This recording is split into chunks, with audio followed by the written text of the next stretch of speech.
बिल्कुल टाइम तो देना ही था। कब से अप्रोच किया जा रहा था मुझे, 360 वाले मुझे कब से अप्रोच कर रहे थे, तो मैंने कहा कि क्यों नहीं। तो बस मैं अब आ गई हूँ आप लोग के सामने, और जो आप लोगों ने पूछना है आप मुझसे पूछ सकते हैं।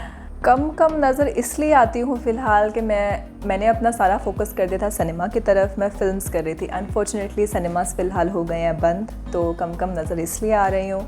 अब फ़िल्में मेरी हैं पाइपलाइन में, 2-3 फ़िल्में हैं जो एक साथ में शूट कर रही थी, मगर अनफॉर्चुनेटली आपको पता है जब तक सिनेमास बंद रहेंगे तो कुछ पता नहीं है कि कब खुलना है क्या है। तो अब मैंने अपना जो है वो फोकस ड्रामा इंडस्ट्री की तरफ किया, and I am thinking of coming back in dramas, क्योंकि पता नहीं है कि सिनेमास कब खुलने हैं। You know, this is our bread and butter. तो अर्न करने के लिए अब सिनेमास तो बंद है, तो कहीं और एक्टिंग करनी पड़ेगी। मुझे अपने काम से बहुत इश्क है। मैं बोलती हूँ मैं वो प्लांट हूँ, जैसे ये एक प्लांट है, इसे जब तक पानी मिलता रहेगा तो वो बढ़ता रहेगा। तो एक्टिंग जो है, मेरा काम जो है, मेरे लिए पानी है, मेरा फूड है, मेरी ग़िज़ा है। तो इसलिए अब मैं अपना फोकस थोड़ा बहुत ड्रामा की तरफ शिफ्ट कर रही हूँ। देखिए, फ़िल्म तो वो भी बुरी नहीं थी, स्टोरी बहुत अच्छी थी, सब कुछ अच्छा था। मुझे नहीं पता क्यों फ्लॉप हुई, क्या था क्या नहीं था, क्यों नहीं पसंद की गई, लेकिन हम सब ने बहुत मेहनत की थी। बट अभी आप अगर रिसेंटली देखें तो कौन सी पाकिस्तान की ऐसी फ़िल्म है जो बहुत सुपर डुपर हिट हुई है। हर लास्ट में अगर सोचने ऐसे बैठूँ तो वही वाली फ़िल्म थी पंजाब नहीं जाऊँगी, जिसने बिज़नेस था। उसके अलावा आप जितनी भी फिल्म उठा के देख लो, सब ऑलमोस्ट फ्लॉप ही गई हैं। किसी ने भी उस तरह का बिज़नेस नहीं किया जैसा बिज़नेस करना चाहिए था हमारी इंडस्ट्री को। तो हमारी फ़िल्म इंडस्ट्री जो है वो अभी भी ग्रूम कर रही है। हम सीख रहे हैं, हम मेहनती बहुत हैं, हम ब्लेस्ड हैं। तो बहुत से कम अपॉर्चुनिटीज़ में, बहुत से कम फैसिलिटीज़ में हम लोग काम करते हैं। तो इवन वो ड्रामा हो, फिल्म हो, मैंने तो अपना करियर ड्रामा से स्टार्ट किया था, फिर फिल्म की तरफ गई। तो अब आहिस्ता आहिस्ता जैसे जैसे होगा देखेंगे क्या करना है। लेकिन मैंने उसमें बहुत मेहनत की थी, हम सब ने बहुत मेहनत की थी। तो अभी हमारी जो इंडस्ट्री अभी वो उस तरह से नहीं इस्टेब्लिश हुई अनफॉर्चुनेटली, जिस तरह से होनी चाहिए। तो आई थिंक टाइम के साथ साथ हम सीख रहे हैं और आगे भी सीखेंगे, तो देखते हैं कि क्या होता है। हम देखें, मैं एज एन एक्टर मैं अपने आप को बाउंड नहीं करना चाहती कि जी मैं ये करूँगी और मैं ये नहीं करूँगी। Being an actor it's my responsibilities to do different characters. मेरी कोशिश ये होती है कि अब अगर मैंने कुछ इनोसेंट कर लिया है तो अब मैं कुछ डिफरेंट करूँ, कुछ नेगेटिव करूँ, कुछ पॉजिटिव करूँ, कुछ फ़नी करूँ। तो बीइंग एन एक्टर मुझे ऐसा लगता है कि मुझे सब कुछ करना चाहिए। तो I am open to all the offers. मैं ये नहीं सोचती कि मुझे ये करना है और ये नहीं करना। बीइंग एन एक्टर मुझे सब कुछ करना है, तो मैंने अपने आप को बाउंड नहीं किया। अभी हैं कुछ चीज़ें पाइपलाइन में, मैं वो डिस्कस नहीं कर सकती because I am not allowed. But इंशाल्लाह बहुत जल्दी आप लोगों को मैं नज़र आने वाली हूँ इन ड्रामाज अगेन। तो फिर आपको ये शिकायत नहीं होगी कि मैं कम कम नज़र आ रही हूँ, क्योंकि आपको पता है सिनेमाज तो बंद है, तो अब everybody is focusing in dramas now. तो बस अब यही है। नहीं, ऐसा नहीं है। मैं जिस टाइम पे, बहुत से लोगों को ये लगता है कि मैंने अपना career as a model start किया था। एक्चुअली मैं उस टाइम पे पढ़ रही थी, तो थोड़ा बहुत कैमरे से फ्रेंडली होने के लिए और एनवायरनमेंट में थोड़ा एडजस्ट होने के लिए मैंने शूट्स शुरू किए थे। बट मेरा पहले दिन से फोकस एक्टिंग ही था। तो मेरा जैसे ही A-levels कंप्लीट हुआ उसके बाद फिर मैंने अपना पहला ड्रामा शुरू किया था, आबरू। 2015 में हमने उसकी शूट शुरू की थी और 2016 में वो ऑन एयर हुआ था।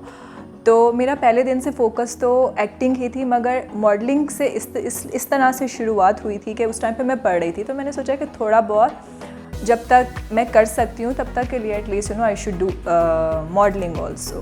तो ये हुआ था एक्चुअली। रैम्प मैं अभी भी करती हूँ, ऐसी बात नहीं है। मैंने अभी हनी वकार के लिए रैम्प किया था BCW में। अभी तो आपको पता है वैसे ही कोविड है, तो मैंने हनी वकार के लिए I was the show stopper. तो वो रैम्प कर रही हूँ अभी भी। कोई बुलाएगा, अच्छे पैसे देगा तो क्यों नहीं करेंगे, बिल्कुल करेंगे। मेरा ड्रीम रोल जो है वो एक नहीं, बहुत सारे हैं। बट इस टाइम जो मेरे माइंड में आ रहा है वो कदूसी साहब की बेवा एक ड्रामा है। आई डोंट नो आपने देखा है या नहीं। उसमें एक कैरेक्टर है रूह अफ़ज़ा, वो मुझे बहुत पसंद है। और हिना दिल पज़ीर वैसे ही मेरी बहुत फेवरेट हैं, बहुत फ़ाइन आर्टिस्ट हैं। मैं उनका काम लगा के उनसे सीखती हूँ। अनफॉर्चुनेटली मेरी अब तक उनसे मुलाकात नहीं हुई फ़ेस टू फेस, बट मैं उनके काम की फ़ैन हूँ, उनका काम देखती हूँ। तो वो एक कैरेक्टर है जो मैं करना चाहूँगी लिटरली। पाकिस्तान में सबके साथ ही मुझे ऐसा लगता है कि हर एक्टर के साथ काम करना चाहिए ताकि आपको, क्योंकि हर एक्टर का एक डिफरेंट वो लुक होता है, तो आपको हर एक के साथ काम करना चाहिए just to get different looks and just to show different pairing to the masses. तो हर एक के साथ काम करना चाहिए। तो बहुत सारे हैं लिस्ट में, जैसे फवाद खान है, जैसे फ़ाहद मुस्तफ़ा हैं, जैसे हमारे मुल्क के जो बड़े बड़े नाम हैं, जैसे शान है, जैसे हुमायूं सईद हो गए, और मैं अगर किसी को भूल रही हूँ तो माजरत। और कौन है, अभी फ़िलहाल तो यही हैं जो मेरे दिमाग में आ रहे हैं। जी, अली ज़फ़र हैं। तो these are like the fine artist, true stars of our country. तो इन सब के साथ काम करना मेरी खुशकिस्मती होगी। हॉलीवुड में I would love to work with Leonardo DiCaprio. He is like my all time favourite. और अगर बॉलीवुड में मुझसे पूछें तो मुझे रणवीर सिंह की एक्टिंग बहुत पसंद है। So I would love to share screen with him. मैं नहीं इस चीज़ से इत्तेफाक करती, इसलिए कि मुझे ऐसा लगता है कि अगर आप में टैलेंट है तो आपको काम भी मिलेगा और हर इंसान को चांस मिलता है। बहुत से ऐसे आर्टिस्ट हैं जिनका कोई बैकग्राउंड नहीं है शोबिज़ से, मगर वो काम कर रहे हैं और बेइंतहा काम कर रहे हैं और अपना टैलेंट शो कर रहे हैं। और रही बात नेपोटिज़म की, तो मुझे नहीं लगता वो एग्ज़िस्ट करता है, लेकिन थोड़ा बहुत जैसे ब्लड रिलेशंस होते हैं वो किसी भी फील्ड में एग्ज़िस्ट करेगा। जैसे हम बैंक में बैंकिंग जॉब में चले जाएं या कोऑपरेटिव साइट पे चले जाएं या किसी भी साइट पे चले जाएं, तो अगर कोई है वहाँ पे और अगर जैसे फादर है और उसका, अगर हम आर्मी में भी चले जाएं तो जैसे फादर होते हैं तो उनकी जो जॉब्स होती हैं वो उनके बच्चों को मिलते हैं। तो आई थिंक इट्स एवरीवेयर। तो नेपोटिज़म इसको नहीं कहेंगे, मुझे नहीं लगता कि इसको आप नेपोटिज़म कहोगे। अगर कोई है उस तरह का और उसके कॉन्टैक्ट्स हैं और अगर आप उससे फ़ायदा ले रहे हो तो विच इज़ नॉट बैड, अच्छी चीज़ है।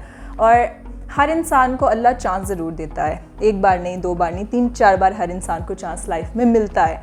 तो जिसके पास टैलेंट होता है वो आगे बढ़ जाता है, जिसके पास नहीं होता वो नहीं पढ़ता। और टैलेंट जो है या तो आप में होता है या नहीं होता, you are born with it. तो जिसमें है वो आगे जाएगा। मैंने तो हमेशा जब कुछ ऐसा हुआ है तो खामोशी इख्तियार की है। मुझे सोशल मीडिया के ऊपर, इंस्टा के ऊपर, फेसबुक के ऊपर, ट्विटर के ऊपर जब भी कोई ऐसी, जैसे लोग जाके कमेंट्स कर देते हैं या कुछ लिख देते हैं, तो मुझे ऐसा लगता है कि best answer is no answer, why to waste your energy. तो रही बात लोगों की, तो वो उनकी अपनी सोच है। आप जो जैसा होते हो आप वैसा ही सोचते हो, तो आप किसी की सोच बदल नहीं सकते। जो इंसान अंदर से जैसा होगा वो वैसा ही सोचेगा। तो मैं किसी की सोच नहीं बदल सकती, मैं अपने आप को बदल सकती हूँ, मैं अपने आप को बेहतर बना सकती हूँ, बस मैं वही करती हूँ। देखें, आप जब इस फील्ड में आए हो तो you are a public property. आपको हर चीज़ के लिए मेंटली रेडी होना पड़ेगा और रेडी होना चाहिए, बिकॉज़ पब्लिक प्रॉपर्टी और कोई कुछ भी कह सकता है और कोई कुछ भी सोच सकता है और कोई कुछ भी लिख सकता है। तो अभी आपके ऊपर डिपेंड करता है कि आप उसको रिएक्ट कैसे करते हो, आप किस तरह से उसका जवाब देते हो। मगर बीइंग, जैसे किसी के साथ कुछ होता है या कुछ ऐसा है, तो मुझे ऐसा लगता है कि आपको प्रिपेयर रहना चाहिए, क्योंकि यू आर पब्लिक प्रॉपर्टी। तो उसका जवाब दें एक डिसेंट वे में, एक पोलाइट वे में, that's all you can do. आप अपनी साइड देखो, बाकी आप छोड़ दो अल्लाह पे। Rest, you should leave everything on Allah. Just you should be a better person and you should know how to handle negativity. जैसे सोशल मीडिया पे भी बहुत से लोग कमेंट्स करते हैं। बहुत से पहले मैं सोचती थी मैं क्या करूँ, फिर मैंने जाके अपने कमेंट सेशन बंद कर दिए। फिर मैंने सोचा कि यार क्यों मैं लोगों की वजह से अपना कमेंट सेशन क्यों बंद कर रही हूँ। अगर किसी ने कुछ बोलना है तो वो बोलना ही बोलना है। मैं अपनी लाइफ क्यों किसी की वजह से चेंज करूँ, मुझे जो सही लगता है मैं वही करूँगी। तो और कोई क्या सोच रहा है उससे मेरा क्या लेना देना। तो इसलिए फिर अब मैं ये करती हूँ कि बहुत सारे नेगेटिव कमेंट्स आते हैं बट मैं उनका रिप्लाई नहीं करती। देखें, एक चीज़ है जो वर्ल्ड में एग्जिस्ट करती है, so I think we all should talk about it. And I am sure जब तक आपको एक इशू है, जब तक आप लोग उसको हाईलाइट नहीं करेंगे, आप लोग उसके ऊपर आवाज़ नहीं उठाएंगे, आम आवाम को पता नहीं चलेगा। तो ये एक अच्छी चीज़ है। कोई भी फील्ड हो, व्हेन यू वर्किंग, जब आप घर से बाहर निकलते हो तो आपके ऊपर रिस्पॉन्सिबिलिटी होती है, responsibility of your family, you're carrying a name, you're carrying your surname। तो आपको बड़ा केयरफुल रह के चलना पड़ता है। बट आप मेंटली तौर पे इस चीज़ के लिए भी प्रिपेयर रहो कि कहीं से कुछ भी हो सकता है, तो you need to handle that carefully. तो एक अच्छी चीज़ है, इसको टॉपिक को हाईलाइट किया जा रहा है और मेरे हिसाब से आई एम श्योर जितनी इसकी अवेयरनेस लोगों तक पहुंचेगी उतने लोग इस फील्ड में आएंगे, और ना कि इस फील्ड में वर्ल्ड वाइड औरतें अपने घरों से बाहर निकलेंगी, काम करेंगी, वर्किंग लेडीज़ बनेंगी, वर्किंग वुमेन बनेगी, which is a good step. मैं पहले दिन से ना अपने दिल की सुनती हूँ। मुझे घर वालों ने बोला शादी कर लो, मुझे शादी नहीं थी करनी। My sister she got married when she was 18। I never wanted to get married because मुझे ऐसा लगा कि I am not born for only marriage and for to raise kids and all. I'm born for something else also. I want to be productive, I want to work, I want to be independent, I want to have my own money rather than being dependent on someone. तो इसलिए मैं इस field में आई। शुरू में बड़े इख्तिलाफ़ात होते थे मेरे घर वालों को, बट अब सब जो हैं वो खुश हैं, मुझे सपोर्ट भी करते हैं। और ईशल सिनेमास में तो आपको नज़र आती है, अब ईशल आपको स्मॉल स्क्रीन पे भी नज़र आएगी। I am doing a drama, in fact I am doing 2 dramas, but मैं अभी डिटेल शेयर नहीं कर सकती। जब वो ड्रामा रिलीज़ हो चुके होंगे तो फिर हम एक बार फिर से इंटरव्यू करेंगे, फिर हम उसके ऊपर बात करेंगे। बट मेरी कोशिश यही है कि मैं भले कम काम करूं मगर अच्छा काम करूं, जिसमें एंड में कुछ ना कुछ लोगों को मैं बता सकूं, कोई मैसेज दे सकूं। देखिए काम तो बहुत सारा हो रहा है मगर बेसलेस काम करने का कोई मकसद नहीं है ना। मैं वो काम करना चाहती हूँ जिसमें एंड में लोगों को कुछ मैसेज मिल सके, कुछ उससे वो कुछ सीख सकें। तो बीइंग एन एक्टर मेरी रिस्पॉन्सिबिलिटी यही है कि मैं कुछ डिफरेंट करूँ, तो वो मेरी कोशिश है, मैं करूँगी। आगे जो है वो अल्लाह है और बस अल्लाह इज़्ज़त देने वाला है। मेहनत कर रहे हैं और आगे देखें क्या होता है।